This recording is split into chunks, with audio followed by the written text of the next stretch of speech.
بسم الله الرحمن الرحيم الحمد لله وصلى الله وسلم على عبده ورسوله نبينا محمد وعلى آله وصحبه أجمعين وبعد السلام عليكم ورحمة الله وبركاته. نعم تفضل.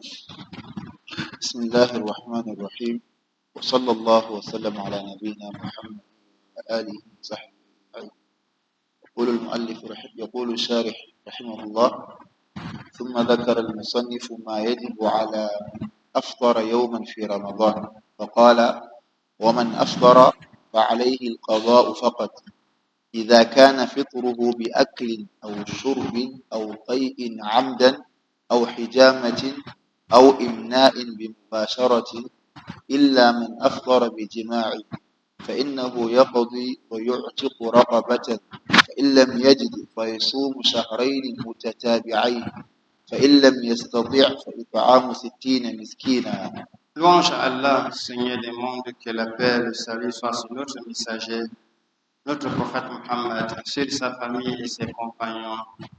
De même pour tous les prédécesseurs pieux et nous autres croyants qui mèneront le chemin de la droiture jusqu'à la fin du temps.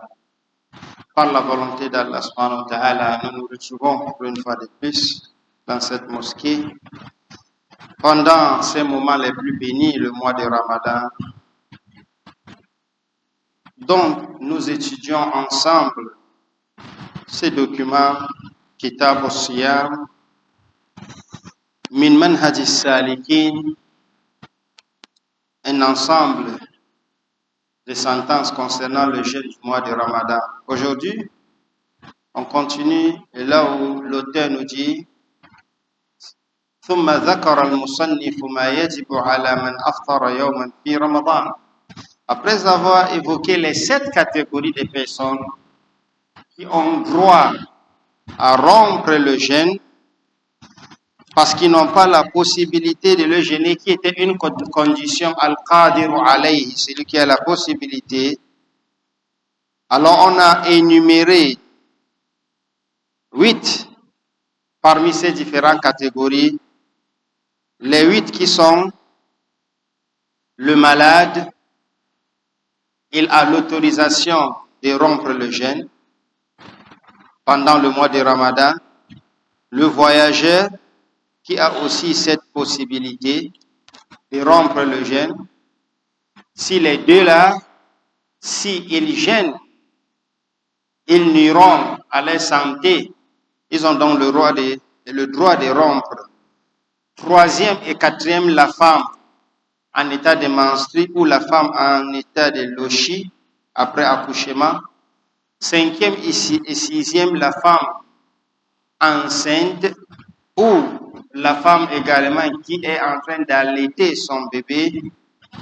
Et dernière catégorie, c'est toute autre personne qui ne peut pas jeûner dans le reste de sa vie à cause de la vieillesse, l'âge avancé et autres, dont il ne peut pas supporter la famille, ou bien à cause d'une maladie quelconque dont on n'espère pas la guérison.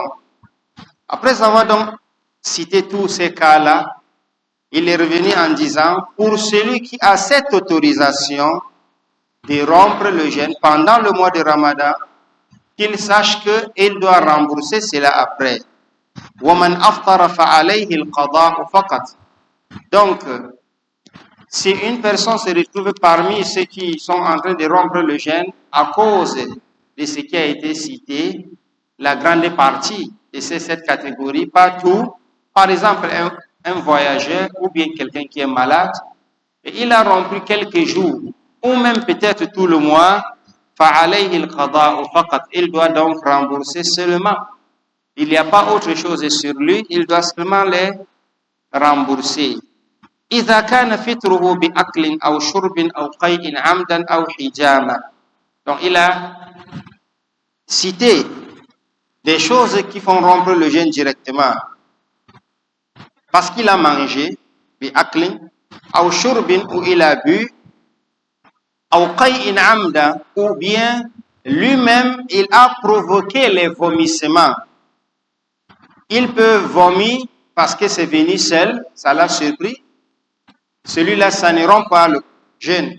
Mais celui qui provoque le vomissement en mettant la main ou bien en s'approchant des odeurs qui vont automatiquement l'amener à vomir, celui-là, il est en train de rompre le jeûne et il doit rembourser cela, même si rien ne retourne dans la bouche, à cause de ces vomissements, parce que dans la plupart des cas, quelque chose quand même va retourner.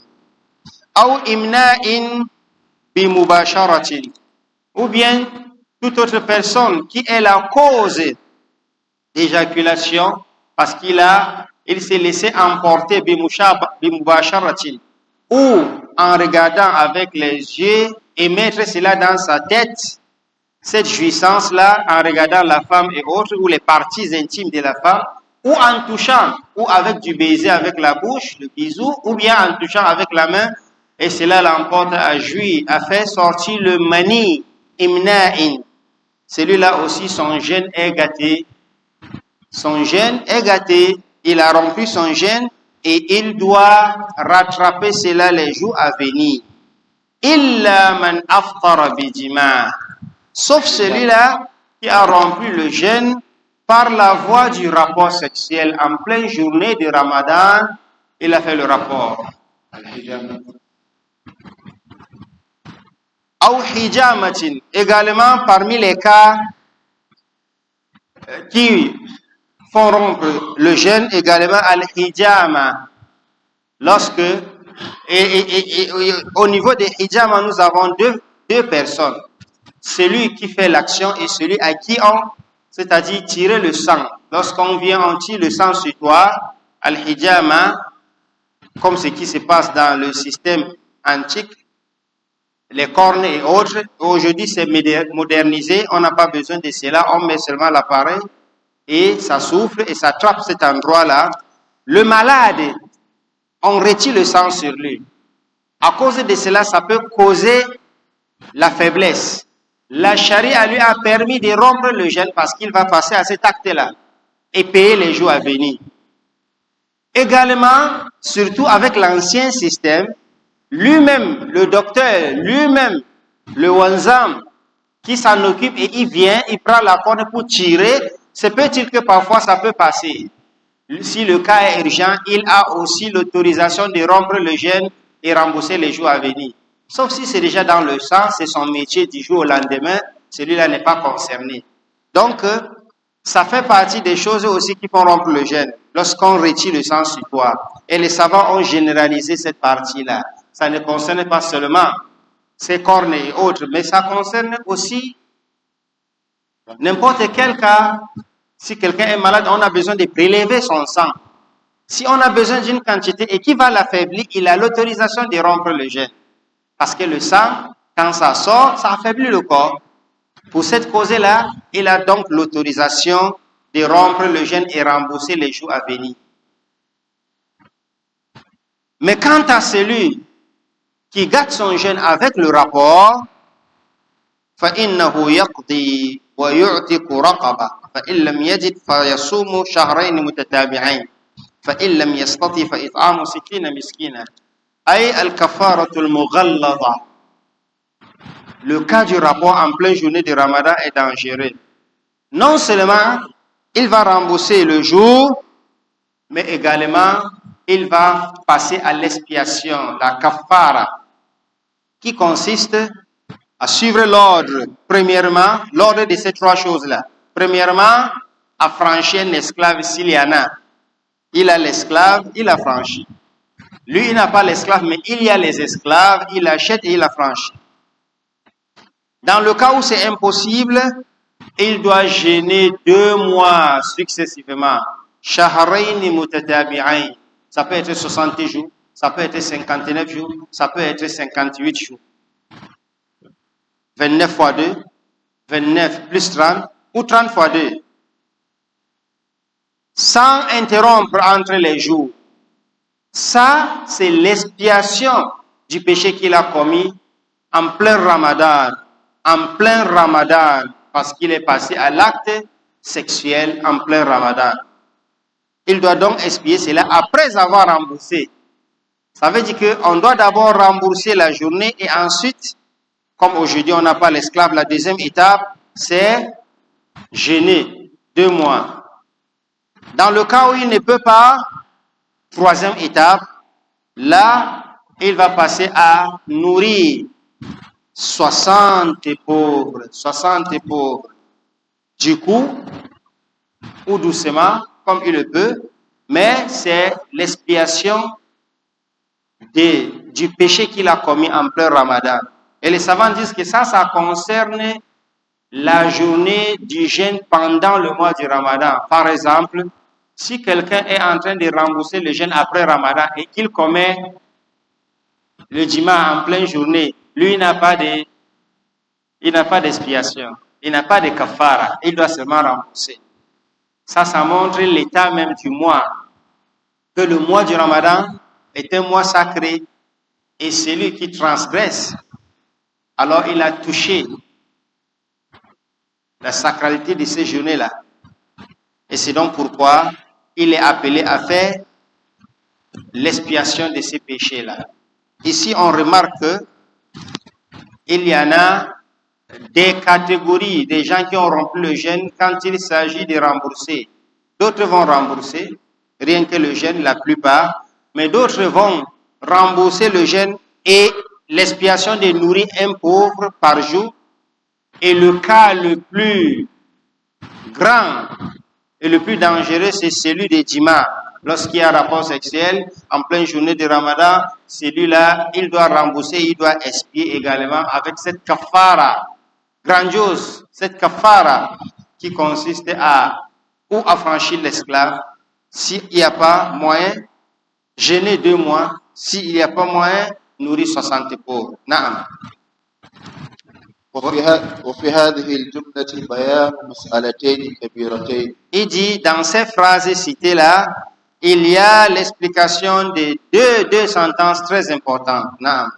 الأولى بيان مفسدات الصيام التي تسمى المفطرات. Première, c'est l'ensemble des choses qui gâtent le jeûne. Les choses qui gâtent le jeûne, manger, boire, naam. والثانية بيان ما يجب على من أفطر بشيء منها. La deuxième partie dans cette phrase-ci, c'est si tu as commis l'une de ces choses-là, quelle est ton expiation? Quelle est ta sentence? Naam. فأما المسألة الأولى وهي بيان مفسدات الصيام التي تسمى مفطرات فقد عدها 6. La première de ces sentences, c'est, ou bien la première partie, c'est l'explication des choses qui gâtent le jeûne, qui détruisent le jeûne. Lorsque tu es en train de jeûner, il y a des choses qui viennent et ça gâte ton jeûne. C'est ce qu'on appelle également les mufattirat, les choses qui vont rompre le jeûne automatiquement. Il a donc cité 6. Naam. الأول الأكل. Le premier, c'est manger. Il est strictement interdit de manger pendant qu'on jeûne. D'ailleurs, c'est la première des abstinences.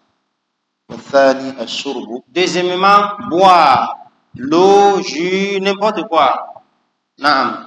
والثالث القيء عمدا. Les deux premiers, si il y a la voie naturelle, on mange par la bouche et on boit par la bouche, mais il y a également d'autres voies. Il y a d'autres voies.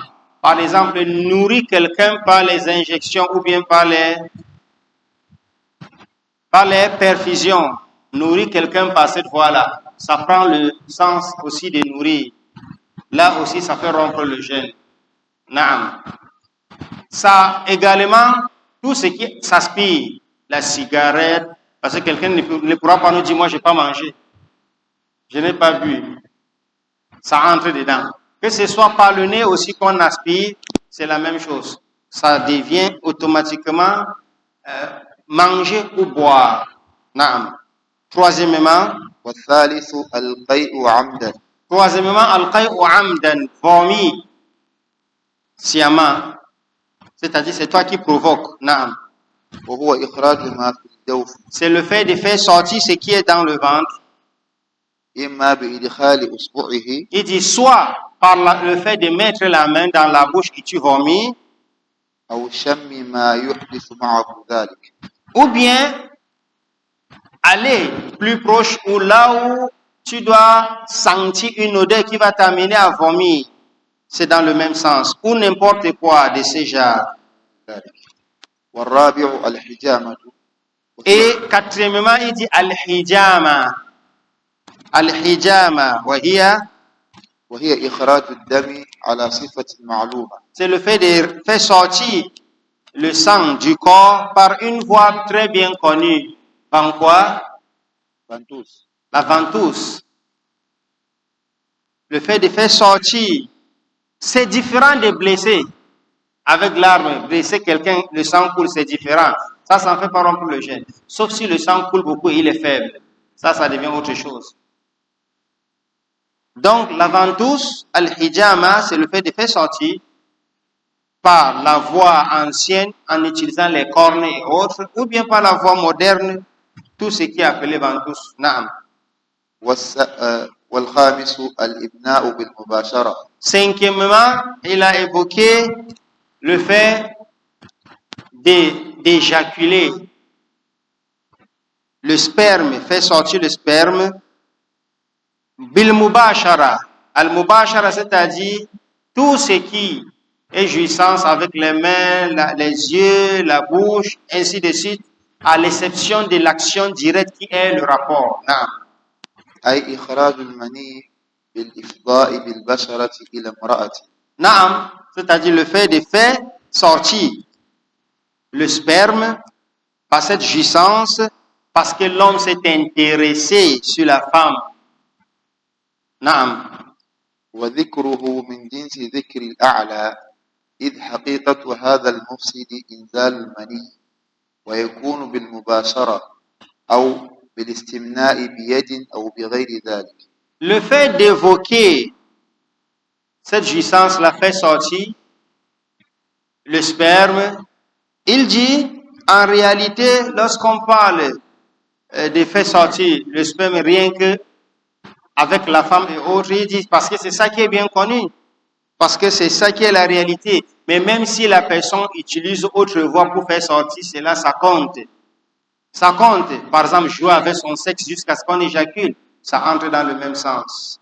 Naam.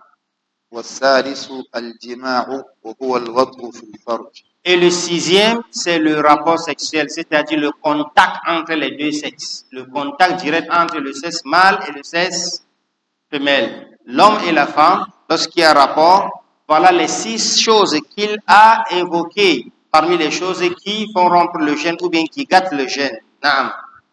فهؤلاء الستة هي المعدودة وعند المصنف مفسدات للصيام. À chaque moment, l'homme essaye de connaître ce qui est autour de lui. Nous sommes en train d'apprendre dans un document bien précis. C'est pourquoi l'auteur ou celui qui est en train d'expliquer le document, il dit les 6 choses-là, c'est ceux qui sont cités ici. Ça veut dire qu'ailleurs, on peut trouver plus que ça. Mais on a fait l'effort quand même de rapprocher. Tout à l'heure, on a parlé des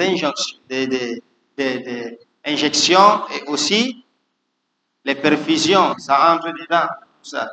Mais ici, voilà ce qu'on a cité seulement parmi les 6 là. وقد قال في نور البصائر والألباب بعد عدهن بعبارة قريبة من المذكور هنا. Alors, ce savant qui est en train d'expliquer le premier document, il nous dit, l'auteur de ce document d'origine a un autre livre à part qu'on appelle Basair al-Albab. Là-bas, il a évoqué d'autres choses en disant Wamasi wa dhalika, et tout ce qui ne fait pas partie de ces 6. Fala dalil ala fitrihi. Il dit il n'y a pas une évidence, une preuve réelle, si ce n'est pas les 6 qu'il a cités là. D'après lui, il dit qu'il n'y a pas un délil qui montre que cela fait rompre le jeûne. Donc pour lui, ce n'est que les 6 là. Et il a pris l'exemple en disant kal iktihali wa nahwihi, ay istimal al-kuhl. Al-kuhl. Il dit la même chose, le kuhl qu'on utilise sur les yeux pour la beauté ou bien pour la maladie et autres. Parce que parfois c'est à cause de la maladie. On le fait traditionnellement, c'est bien connu. Ou bien même pour s'embellir, être beau, on utilise. C'est un liquide noir et on utilise ça, on met sur les yeux. Est-ce que ça fait rompre le jeûne? Non. Parce que d'autres ont évoqué que oui, ça peut passer des yeux et ça descend. Alors le cheikh a dit non, ça on ne considère pas. Il n'y a pas un délit qui prouve que cela peut rompre le jeûne. Non. ومعنى قوله فلا دليل على الفطر به أي لا ينتهض الدليل على الحكم بالفطر به. Et lorsqu'il dit qu'il n'y a pas de délit, à l'exemple des kuhul, ou bien toute autre chose qui ne fait pas partie de ces 6-là, retient les 6. Manger, boire, citer, vomir, provoquer le vomissement. 4. L'utilisation des ventouses. 5. Imna'in. Fait sortir le sperme par toute autre voie qui n'est pas le rapport. Et 6. Le rapport sexuel. En dehors des 6 là, selon l'auteur, il n'y a pas quelque chose qui vient rompre le jeûne. Et il a pris l'exemple des kuhul. Pourquoi? Il dit parce que on peut dire, les gens peuvent le dire, mais en réalité, profondément, on ne trouvera pas quelque chose de clair qui l'interdisera. Non. وهذه الجملة وهي قوله لا دليل على كذا وكذا يستعملها طائفتان. الطائفة الأولى الفقهاء العارفون والطائفة الثانية المتفيهقة الجاهلون. Oui, il dit, là il est un peu hors sujet du Ramadan parce qu'il a touché un truc important. Lorsque les savants écrivent dans les documents où ils disent il n'y a pas de délit sur ça, il dit qu'il y a 2 catégories de personnes qui utilisent ça. Il y a les vrais savants connaisseurs. Lorsqu'il dit qu'il n'y a pas de délit, c'est parce qu'il a fouillé, parce qu'il connaît. Mais la deuxième catégorie, c'est des coupeurs de route. Ce sont des gens qui ne sont pas savants, mais ils se placent et disent qu'il n'y a pas de délit. Pourtant, il n'a même pas 10 bons hadiths dans la tête. Il ne connaît même pas 10 bons hadiths du prophète sallallahu alayhi wa sallam. Et ça, il y en a beaucoup. C'est pourquoi l'enseignant a voulu parler de ça. Parce que c'est ce que nous vivons aujourd'hui. Les gens qui n'ont jamais appris, mais sont devenus des prédicateurs, des imams, des enseignants, des mufassiroun pendant le mois de Ramadan. Il fait le tafsir du Coran. Subhanallah. Il n'a jamais appris. Mais quelqu'un peut nous dire, mais comment alors il fait le tafsir? Oui, justement, il fait tafsir pour 2 choses. Premièrement, vous qui l'entourez là, vous ne connaissez pas. Il y a des endroits où si on lui dit, reste, tu fais le tafsir, il ne va pas accepter. Ça, c'est le premier cas. Parce que les musulmans, dans la plus grande partie, n'ont pas de science. Est-ce que c'est faux ce qu'on dit là? Il n'y a pas de science. Ils n'ont pas la langue de la science. Et lui, il ne parle pas avec la langue. Il parle avec ton français, ou ton fulbe, ou ton naoussa, ou ton bamoun, ou ton bafia. Il parle avec la langue que tu comprends. Tu ne sais pas ce qu'il te traduit. Et il a le lecteur à côté qui lit pour lui. Parfois même le lecteur connaît lui mieux que lui. Mais c'est lui qui fait le tafsir. Ça, c'est la première cause. 2, les facilités qu'il y en a aujourd'hui, les cassettes, les audios partout. Il entre dans la chambre, il se ferme, il écoute un traducteur, un savant, il finit d'écouter et demain il sort, il dit ça devant vous. Ça c'est la tromperie. Lui n'a pas appris. Si tu veux connaître cela, appelle-le, on s'assoit et donc ouvre le Coran ailleurs, là où il ne sait pas apprêter. Il ne pourra pas t'expliquer. Et regardez comment les gens s'aventurent dans des choses très importantes. Le Coran, mais c'est la maladie du temps. Et on n'a aucune possibilité pour interdire cela. Parce qu'on n'est pas organisé. Il n'y a pas des écoles où tu dois apprendre pour sortir imam. Il suffit seulement de construire ta mosquée, tu deviens imam. Ou bien, la personne construit la mosquée, il a son ami, on lui dit, devient imam. Ça va. Pourtant, il faut des écoles pour être imam. Être imam, subhanallah, ça veut dire que tu es meilleur dans la connaissance du Coran que les autres. Hein? Cette chose-là que chez nous, ici, pas d'humilité. Tout le monde veut être imam. Pourtant, on dit que celui qui sera imam parmi vous, akra'ukum li kitabillah. Il doit être celui qui a plus de maîtrise du Coran que vous. Et Akhi, tu n'as pas deux bons hizb dans ta tête et sa compréhension et tu discutes l'imam. Il n'y a pas des écoles qui forment. Le fait d'être imam est à part et le fait de venir encore prendre une mimbar pour un vendredi est à part. Il faut être un connaisseur. C'est toujours les mêmes causes avec le cas du tafsir. C'est parce qu'il va venir prendre ce qu'il a rédigé en français, en anglais ou à sa langue et il vous dit. S'il est éloquent en français, ça va. Vous applaudissez, vous dites qu'il est ça va. Subhanallah. C'est ce qui se passe à nos jours. Et ça ne fait que s'accentuer. Les femmes même sont entrées. Elles ont les majalis. On ne sait pas là où il a appris et tu montres faire la khutbah. Tu n'as pas peur d'Allah? Tu n'as pas peur d'Allah? Et quel islam va évoluer à ce niveau? Parce que vous tous, vous êtes en train de tromper l'islam. Vous êtes en train de tromper la religion d'Allah. Et enfin, vous trompez vous-même parce que la religion d'Allah est stable. Hein? La religion d'Allah est stable. Donc, le cheikh fait allusion à cela. Il y a des vrais savants, quand il dit qu'il n'y a pas de délit, c'est clair. Mais il y a aussi des mutafayqiha, des gens qui mentent au nom de la science. Ils n'ont jamais appris. Et c'est ceux-là qui ont amené tous les problèmes du monde aujourd'hui. À l'époque, dans tout un village, il y avait un tafsir. Et c'est le connaisseur à son niveau. Il ne pouvait pas venir faire le tafsir tant qu'il n'a jamais parcouru tout le tafsir là devant un savant. Et un livre bien précis. Il a pris Jalalain, il a lu du début jusqu'à la fin.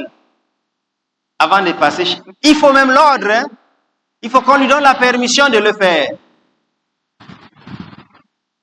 Il a parcouru tel. Aujourd'hui, toi, tu n'as jamais lu un livre de tafsir, mais tu fais tafsir. Simplement parce que tu vas t'enfermer dans la chambre et écouter tel savant. Parfois même, il est content qu'on dise qu'il fait le tafsir sans livre. Ça ne veut rien dire. Ça dépend de la quantité de ce que tu peux connaître et autres. Donc ces gens-là, ils ont ces méthodes de désordre dans la Ummah. Et c'est ce qui se passe aujourd'hui. Reste dans ton domaine. La guerre au leadership. La guerre au bien mondain. Leadership.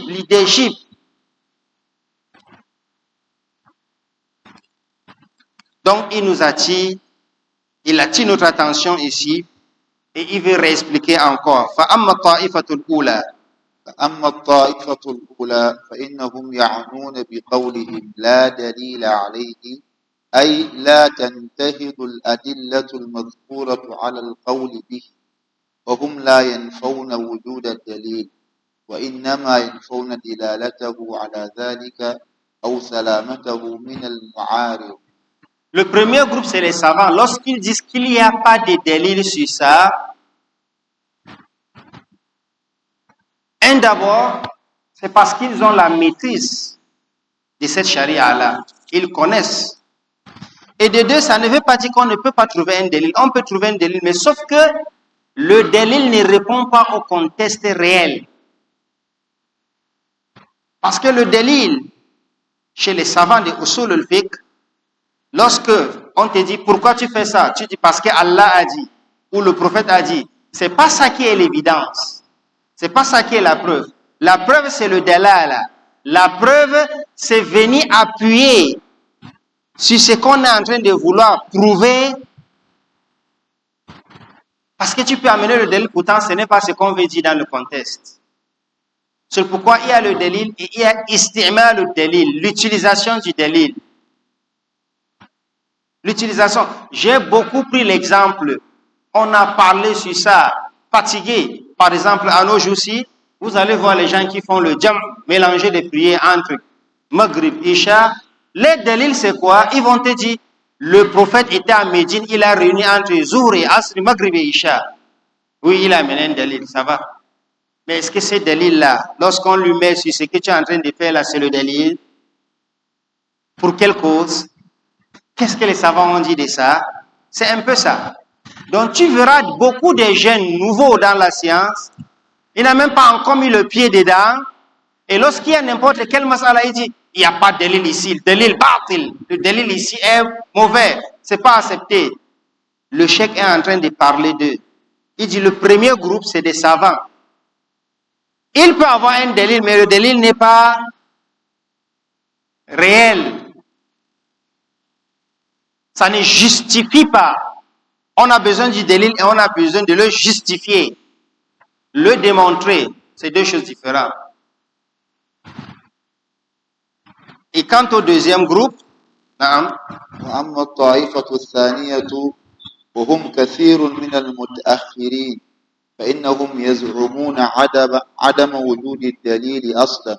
Le deuxième groupe, et il dit qu'il y en a beaucoup parmi les retardataires, c'est-à-dire à nos jours, il y en a beaucoup.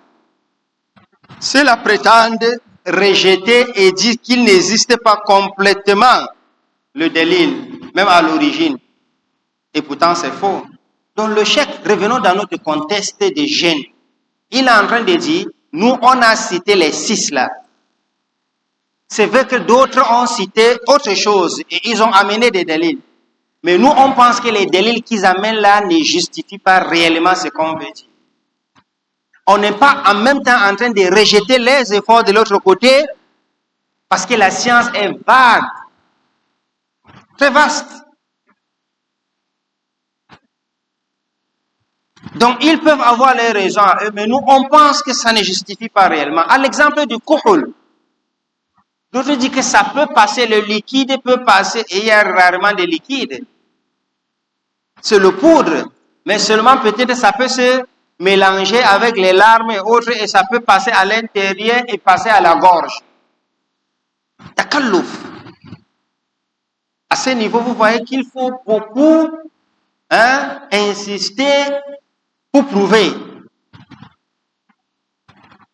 Mais pourtant, peut-être si on rentre au fond chez les spécialistes, ils peuvent dire que c'est possible. L'eau peut passer par les yeux, ça descend. Ça peut passer par les oreilles, ça descend. Ça peut passer par le nez automatiquement parce que c'est une même voie avec la bouche. Les narines, et ça descend, oui. Mais les yeux, c'est un peu différent.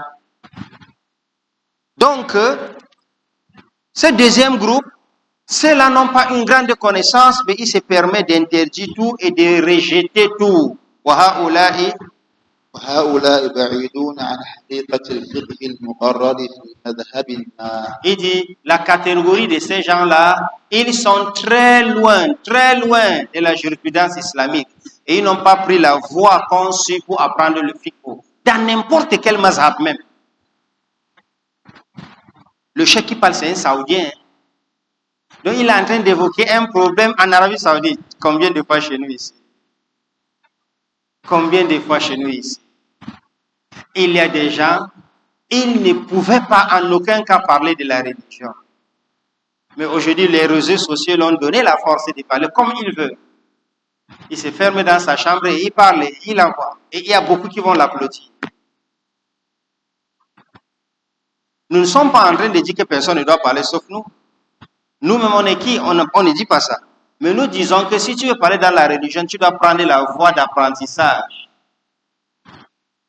Jusqu'au niveau où tu as la permission de le faire. Et ce n'est pas compliqué. D'autres viendront même te dire que les mêmes propos qui se répètent, parce que lui n'a pas eu cette possibilité-là, ils te diront que, est-ce que le prophète avait le diplôme? Est-ce qu'il faut aller dans les universités pour apprendre? Billahi, ça c'est la parole de quelqu'un qui a la tête.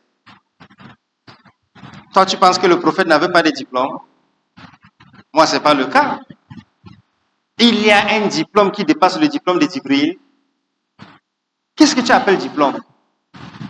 Cette personne n'a même pas compris ce qu'on appelle diplôme. Parce que cette personne, lui, s'est dit que le diplôme, c'est un papier qu'on écrit et on garde. C'est pourquoi d'ailleurs, il peut faire son faux. Il fait aussi faux. Non, mais le diplôme, c'est une... On est en train de certifier que tu as fait ça. Hein? Le diplôme, c'est juste le fait de dire que nous certifions et on confirme que telle personne a passé ces étapes-là. Toi, tu veux vivre sans ça? Et on te laisse parler, mais c'est du danger. Mais qu'est-ce qui certifie? Le diplôme a existé depuis le prophète, avant le prophète, depuis le prophète, jusqu'à nos jours dans la culture islamique. Le diplôme d'avant était plus rigoureux même que le diplôme d'aujourd'hui. Le diplôme d'aujourd'hui, beaucoup même, c'est Shahadat Zuhr. Le diplôme a existé depuis Shahadat. Est-ce que tu sais que jusqu'aujourd'hui, dans des grands environnements de sciences, pour que tu dises que tu connais lu le Coran, il faut un ijaza ou sanat. Il te faut une autorisation qu'il a appris le Coran chez moi. Comme j'ai appris chez mon cheikh. Comme il a appris chez son cheikh jusqu'au prophète avec chaîne de transmission. Il y a des pays, si tu n'as pas ça, tu ne connais pas le Coran et on ne va pas te donner la permission d'enseigner les autres. Mais tu sors aujourd'hui, tu enseignes le Coran, on ne sait même pas là où tu as appris le Coran. Là. Tu ne sais pas là où il faut tirer, tu ne sais pas là où il ne faut pas tirer. Tu ne fais pas la différence des makharij. Si on parle, tu veux nous dire que tu es allé chez les Arabes. Non.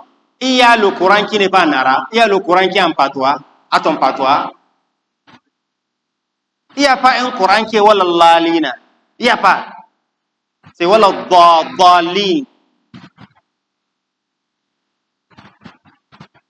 Il n'y a pas un Coran qui est Sirat al-Lazina. Sirat al-Lazina. Il n'y a pas da.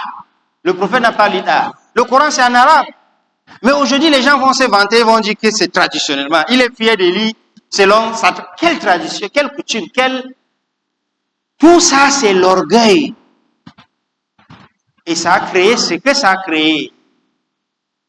Et c'est devenu une maladie qui a touché tout le monde. Arranger cela, il faut des décennies. Ce n'est pas le travail d'une personne maintenant. On est déjà tombé dans le trou. Tu es qui pour empêcher l'autre de faire son tafsir, pourtant il ne connaît rien. Tu es qui de ne pas dire, tu es obligé seulement de regarder et tu restes dans ton coin. Tout le monde veut parler de la religion. Tout le monde veut se cacher dans la religion. Tout le monde veut se faire de l'argent avec la religion. Tout le monde veut utiliser la faiblesse et l'ignorance des musulmans. Et c'est ça. Les associations naissent chaque jour. Et chacun dit qu'il est venu pour réunir. Chaque jour, il y a de nouveaux. Mais ça, c'est la maladie. Ça a divisé complètement. Justement, parce que l'autre va dire, qu'est-ce que vous voulez nous montrer? Hier, c'est lui qui disait que toi, tu veux nous montrer quoi? Parce que tu es allé à Médine, tu es allé...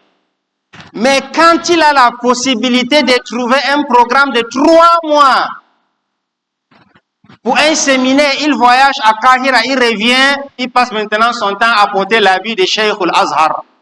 Et là maintenant, lui, il est fier, comme met son nom al-Azhari. Pourtant, hier, il disait que tu veux nous montrer quoi, tu as fait quoi, tu as étudié quoi. Subhanallah. Donc vous voyez, à la fin, c'est une manière de dire, j'ai droit aussi de parler. Oui, mais tout le monde peut parler. Mais les gens aussi vont faire la différence entre ce qui est parlé, ce qui est dit. Et vous voyez, tous sont focalisés dans ce qu'on appelle dans le domaine ad-da'wa al-jamahiriya. Faire face au public. Ils sont focalisés là-bas. Mais lorsqu'il faudra venir maintenant former la personne, il n'y a plus. Il n'y a plus. Les gens passent tout le temps à enseigner la religion, à former les gens à enseigner. C'est ça la vraie dawa. Il n'y a pas une dawa qui dépasse ça. C'est ce que le chef fait allusion à cela. Et d'ailleurs, nous les connaissons, les deux, que ce soit l'auteur principal ou celui qui explique, ce sont des gens que les vies, celui qui explique le document, c'est Cheikh Al-Husaymi. Il est à Riyad, il enseigne matin, midi, soir. Il vient à Médine, il part à Makkah, il part partout, ils enseignent seulement. C'est cet enseignement-là qui va vivre demain, qui va vivre après 50 ans. La génération hérite. Mais toute ton organisation là, à un certain niveau, à cause de ton leadership et autres, ça ne reste pas. L'histoire va oublier ça. Mais l'histoire n'oubliera pas Bukhari jusqu'à la fin des temps. Il n'a jamais été un responsable, c'est un savant. Et il a écrit. Dans le même sens, aujourd'hui, même dans l'écrit, il y a déjà trop d'aventures, même dans l'écrit. Et c'est toujours le même problème. Les gens ne connaissent même pas la valeur de l'écriture là. Ils ne connaissent même pas. Moi, j'ai remarqué que beaucoup de musulmans, ces derniers temps, ont connu le mot de docteur. Ça n'a même plus de valeur. Ça n'a même plus de valeur, docteur. Ils ne savent pas ce qu'on appelle le doctorat même. Ils ne savent pas. Parce qu'ils ont découvert hier. Celui qui parle de ça, il n'a pas un BPC. Comment il peut connaître l'importance du doctorat dans les études universitaires? C'est le dernier diplôme à l'université. Il y a des étapes. C'est la même chose dans les écrits aujourd'hui. Beaucoup, ils écrivent. J'ai écrit tel document. Quel document tu as écrit? Oui, justement parce que ceux qui vont lire ne connaissent pas l'origine. Dernièrement, on nous a invité un document, quelqu'un qui a rédigé, il a fait sa part d'effort. Il a écrit un document sur l'héritage. Mais les apprenants dans la science, quand ils vont voir ça, ils savent qu'on n'a rien fait. Mais le bas peuple est en train de crier que notre personne a écrit tel. Ça va disparaître dans quelques temps. On attire l'attention. Mahmoud, ne coupez pas la partie si vous lancez dans les réseaux sociaux. Après, ça fait boum. Mais c'est une manière d'attirer l'attention des gens. Justement parce que... Bon, oui, je reviens sur le cas du document en héritage là. Quand l'un des prédicateurs de la ville a pris le micro, il a demandé, mais monsieur, votre document là, son origine c'est quelle langue? Tu as tiré d'où? Tu as tiré de l'arabe? Parce que d'après eux, le document, il a écrit en français et en haoussa. Alors un prédicateur lui dit, mais ça quitte d'où? Où est l'origine? Le document vient d'où? Et ça fait problème. Parce que justement, l'héritage, c'est une science islamique. Où sont les versets? Où sont les hadiths? Où sont tout ça? Tout ce que tu as appris là, ça vient d'où? Tu es seulement resté, tu as écrit en français. Et si on reste, on verra que même le français là, c'est une autre personne qui a écrit. Comme par exemple, ce que je suis en train de parler là, une personne parmi vous rédige, après on dit, il y a déjà l'aventure dans tout, jusqu'à l'écrit déjà il y a l'aventure. Mais chez les gens de la science et les apprenants en science, c'est pas un problème. Hein? Parce que dès que tu fais ça, tu vois, tu sais que ça c'est les bêtises.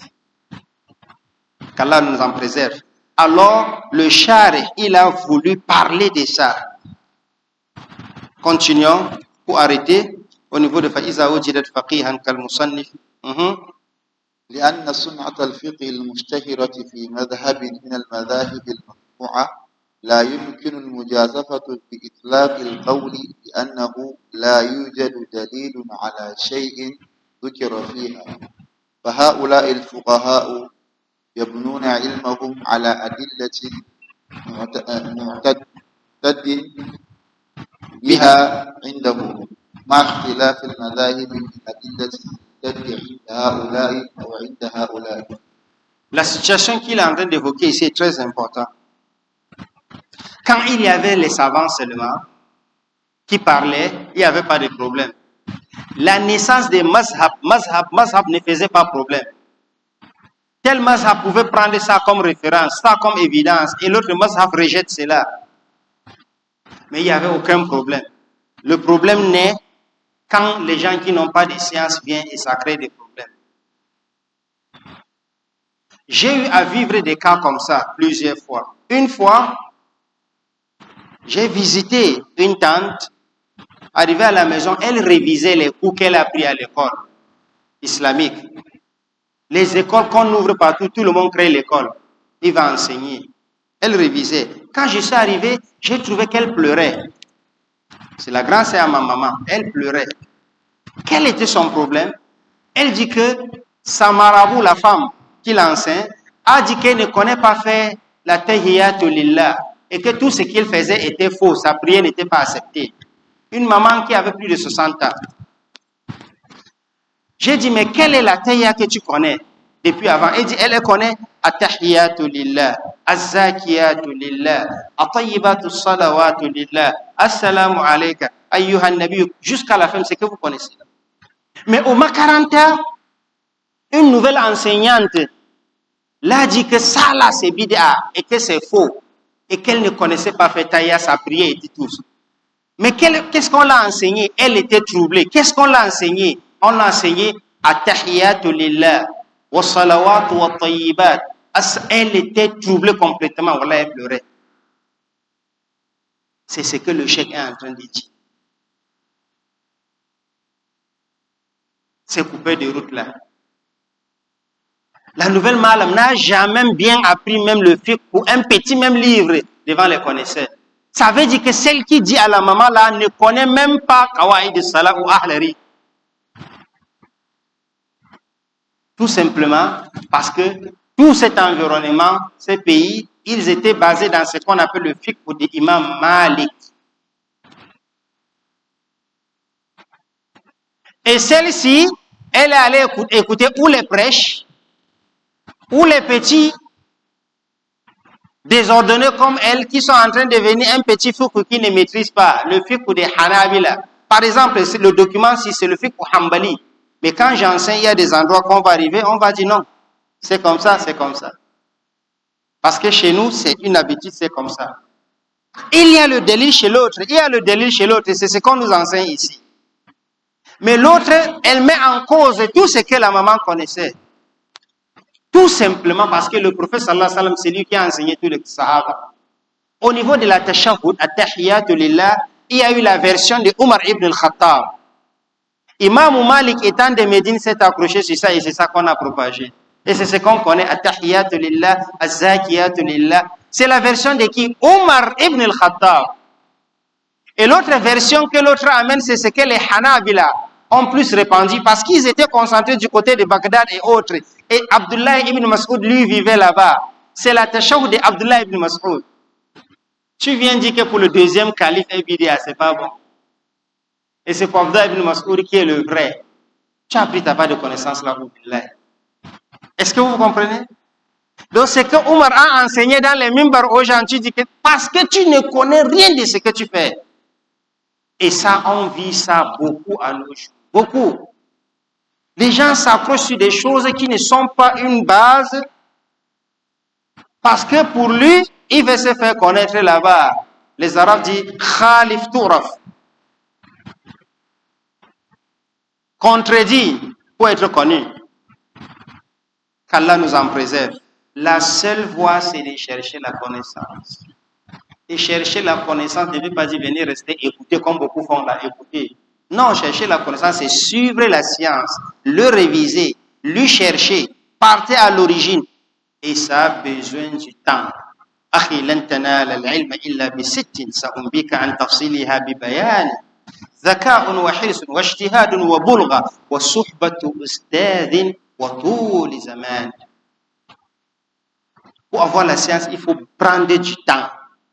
Il faut le prendre chez les connaisseurs. D'où la naissance des grandes écoles. Hein? Si ce n'est pas la fitna de la fin des temps, vos frères, vos enfants partent étudier dans les plus grandes universités islamiques du monde entier. Et vous qui n'êtes pas sortis de votre ville là, on ne sait pas quel est le degré, niveau, mais vous venez dire qu'on n'écoute pas les autres, on vous écoute. Je ne fais pas allusion seulement à chez nous ici. Hein. C'est ce qui s'est passé depuis 40 ans passés. Et tu veux ou pas, le temps va t'effacer. Tu veux ou pas, le temps va t'effacer. C'est ce qui se passe. Hein? Les prédicateurs se sont placés ici, ils ont dit que on ne peut rien les montrer. Et on ne sait pas là où ils ont appris. Même si on le sait, il a appris chez celui qui lui combat là, il dit que l'autre est de Tariq Aribidia. C'est lui seul qui est ton enseignant. Il n'y a jamais un sunni qui t'a enseigné dans la vie, toi. Cela a créé tout ce qui est là. Problème de science. Problème de science. Qu'Allah préserve notre foi et qu'Allah nous laisse dans la voie de la droiture, la voie de la science, et qu'il fasse de nous ceux qui écoutent les meilleures des paroles et le mettent en pratique. Qu'il fasse de nous ceux qui adorent Allah subhanahu wa ta'ala avec clairvoyance, avec lumière. Subhanakallahumma bihamdik ashhadu an la ilaha illa ant astaghfiruka wa atubu ilayk wa sallallahu wa sallam ala nabiyyina Muhammad wa alihi wa sahbihi ajma'in. سبحان ربك رب العزة عما يصفون وسلام على المرسلين والحمد لله رب العالمين.